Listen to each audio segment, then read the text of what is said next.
I'm Arthur Deatly, and this is my paint studio that I reside in. I am a plein air painter, meaning when I go out and paint, I stand there and look at my subject matter and realize as much of it in front of the subject matter as I can on the canvas.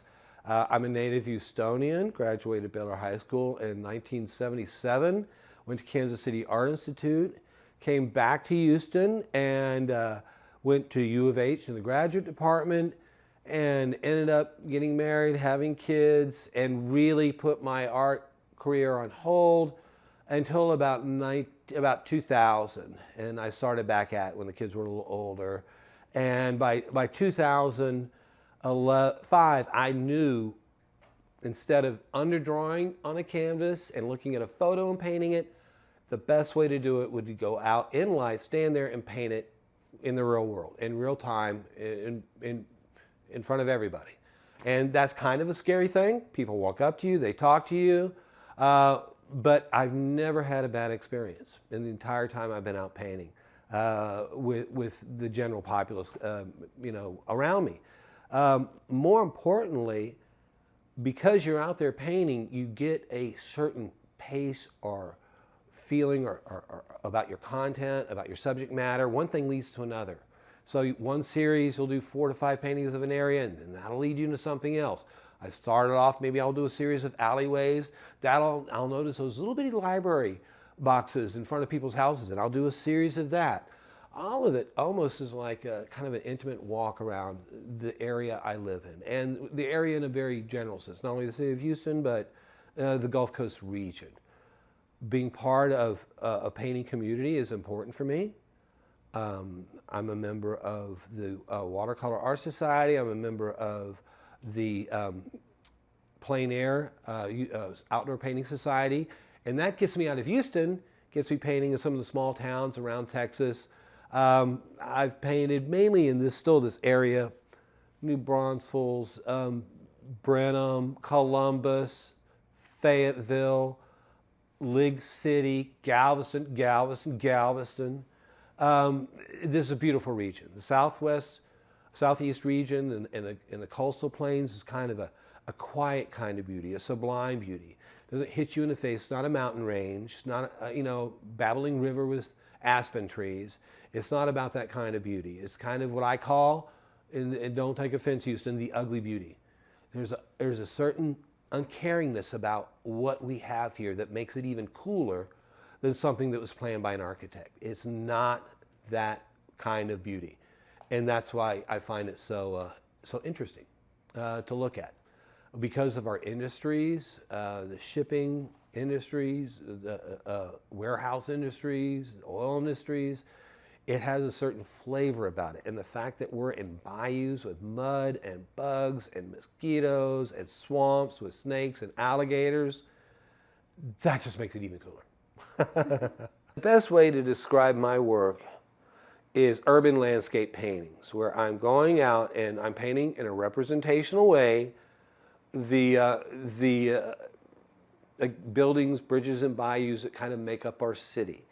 To me, as opposed to doing portraits of people or pure landscape with no architecture whatsoever in it, I really do like that combination of man-made and nature because it creates a narrative, tells a story. As soon as you and I do like putting figures in my paintings, but that's not because I'm doing a portrait. They just happen to end up in my painting. They were standing at the wrong place at the right time, and I got them in there. And I love that because I'm not looking for quiet paintings all the time. I want that kind of, cacophony of people on the street and walking around. And if you see this painting over here, this one best of show at the Brushes on the Beach contest last year in Galveston, a plein air competition. And I got third the year before. I was a little disappointed. And the owner of the gallery says, Arthur, go paint the biker rally weekend with the bikers. So I'm standing there, biker rally weekend, 27th and Strand, all these people around me, and you get this kind of human interest within the scene. And it's hectic as crazy to paint like that, but it got me best of show. Pop art, political art, My stuff is much more, I guess, personal insofar as, and local. And they always say paint global, not local. And I do pretty much all local. And I think someday when it's all said and done, I'm gone, you're going to have a kind of visual journal, almost a walking journal that you could follow as to the trek I took in this area at this time. And you'll see those paintings as I saw them through my eyes when I painted them. I can remember before I really got into plein air painting the city, driving on our freeways, coming up into downtown, usually from the north or west side, seeing the sun hit those glass buildings and creating all these amazing, beautiful, truncated shapes, surfaces, lighting. And it was mesmerizing. It was just, I couldn't take my eyes off of it. And I wanted to find the order in all that chaos. And so, and getting it on canvas and being able to do that really is something that, creates an aha moment for not only me, but people who see my paintings as well. I have, anytime you're looking at something that is, and I'm going to go get a drawing right now. Anytime you're looking at something that's seemingly chaotic, like a goldfish pond with plants everywhere and flowers and goldfish and, all this stuff going at you, it can be overwhelming. But how you start it is like a focal point near the middle where you find your major subject matter and you start making lines, and those lines turn into curve, and they turn into positive shapes and negative shapes. And you calm down, pace yourself, and work through till you see the order. That's my cat. Anyway, so it can be overwhelming, and watercolorist, if you're a watercolorist and you sit down in front of a scene like this with all those trees and all that light, it can be a bit overwhelming. But you take it to its basic element. I'm probably sure I started this painting like boom, boom, boom. You get those initial lines going, and then it is just don't quit. Keep painting. Relax. Enjoy it. You're in a beautiful setting and a beautiful day, and the only thing you have to do is realize what you see. But it's a gentle process. You can't force it. But the thing is, as an artist of some years, in over 1,000 paintings, you've been down this road before. So you know how to pace yourself, how to relax through it. This is over at the Manil. Wow. I probably have done, on average, the last 15 years, about 30 to 40 paintings a year. And that's not water, that's canvas.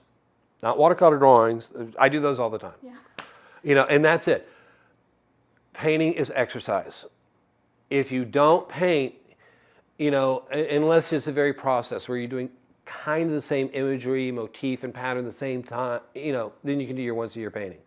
But painting the way I paint, you need to exercise your muscles, your eye muscles, your brain muscles, your hand, to be able to get it down quickly and get it down correctly. And there's always little things that bug me about my paintings. People say, "Oh, you're things lean this way or that way," and you can correct them. But the way I paint, when I'm out there and I make a line, well, it's got to be a vertical line if it's a vertical line. If it's not, I have 5 artists, friends of mine, who's going to tell me that it's not. But you really do. It's just, you just got to be brave. You can't, you can't worry about yourself as a machine. I'm a machine when I'm painting. This is what I do. You just, the machine will get better the more you paint. Yeah. Because I was diagnosed dyslexic when I was, in elementary school. But for some reason, I could see the positive and negative relationships on a page. So this is all 2D to 2D. So I was a kid in 3rd grade. Hey, let Arthur draw the poster. He draws really well. Can't write worth, can't do research, but he can draw well. And then by the time middle school, teachers noticed me. By the time I was in high school, teachers and other kids noticed what I was doing. And I was just a quiet kid with a sketchbook all the time. I always had a sketchbook. I was drawing my friends. I was drawing my other high school kids. In my junior year, I went to the prom and I was drawing them for money. I was drawing couples. So it was just something that, again, if you exercise and that muscle and you get good at it and you have that skill set, people tell you, you want to be able to use it. So yeah. Oh, every day. I'm either working on an older piece, thinking about my new piece, or doing a relaxing drawing. Thank goodness I have a cat. It's important to have a muse, something you can look at and my poor cat, first of all, she doesn't pay rent. So I have no problem capitalizing off of her, monetizing her. I'll do drawings of her, and then I make little thank you cards. You'd be amazed how many cat people there are out there. So it really is just a little something that, these are all sketches right out of my sketchbook that my good friend, Crystal Wyden, another great Houston artist, she does my little cards for me. Another, she's another, I think she's at the Silos. Really amazing artist. And so she's my little printer. And Jojo here, and I make other, Is that your cat's name, Jojo? That Jojo, that's my cat. And of course, I can make prints of anything. So I'll do my paintings of downtown. These are things that you can buy at the market. Why do cats smell shoes? That's a whole nother subject matter. Anyway. You've got to know where you've been. I love the East Houston because it's older. It was done, it's grid before World War II. Some of the first oil companies and metal manufacturers and, Stuart Stevens and these people that really brought the people into Houston that made Houston what it is. I love East Houston. I love navigation.